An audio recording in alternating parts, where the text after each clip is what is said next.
Hello basketball coaches and basketball players, my name is Alan from Al's Basketball Training, and today I am going to show you my top 5 basketball press breaks that you can use with your basketball team. So in this first press break, this is simple, almost every team runs this. So we're going to have player 2 screening for player 1. One is going to use that screen and he's going to pop down to roughly this area of the court.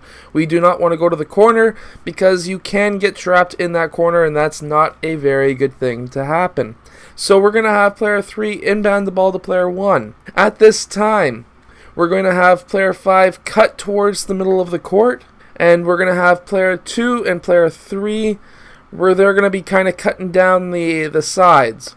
3 is kind of the safety, and 2 is cutting down the side here. If 5 is open in the middle, what we want is player 1 to pass player 5 the ball. And then we're going to have player 5 take 1 or 2 dribbles. And now we have a 3, what we hope to be a 3-on-2. So now those players, once they get to that free throw line extended, they're going to cut in.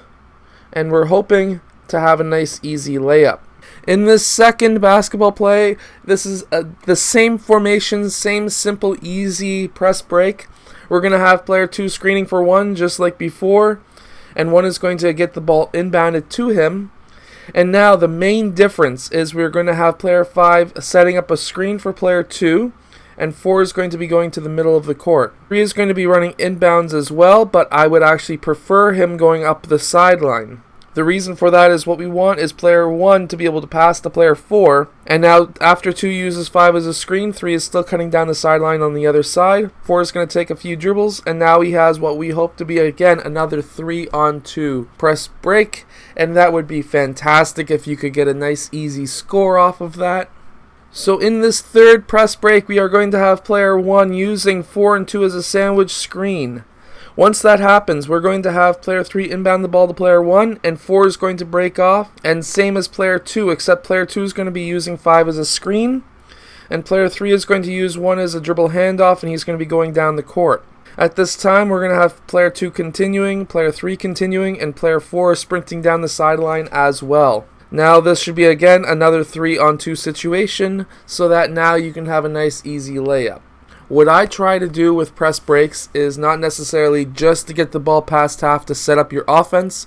I try to also attack that defense so you can get nice easy scores and make them not want to press you anymore. In this fourth press break, we are going to have player 1 getting screened by player 5, who's going to use that screen.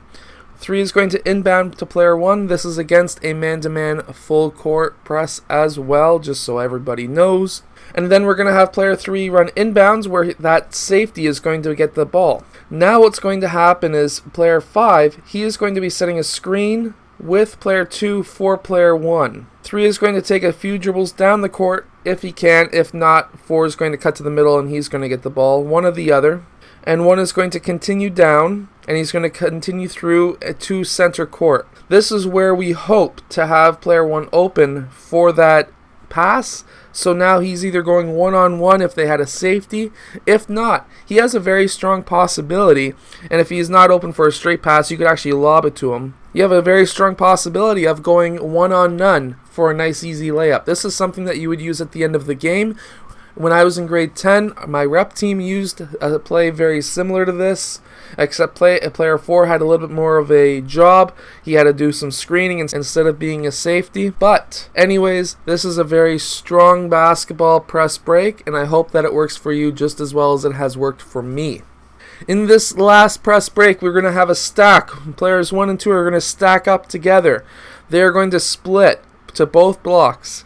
They can both be open, but player 2 is the number 1 option anyways because he is on the ball side. Player 3 can run inbounds. He can be the safety. If he does not need to be the safety and player 2 is okay handling the ball, we're going to have player 3 use 1 as a screen, and 3 should be open in mid-court. We're then going to have player 1 and 2 using 4 and 5 as a screen, while 3 is dribbling up the court. They're going to be cutting towards the rim, and you can either set up the offense or they can get past either players 1 or 2 for the layup. I hope you have enjoyed today's video.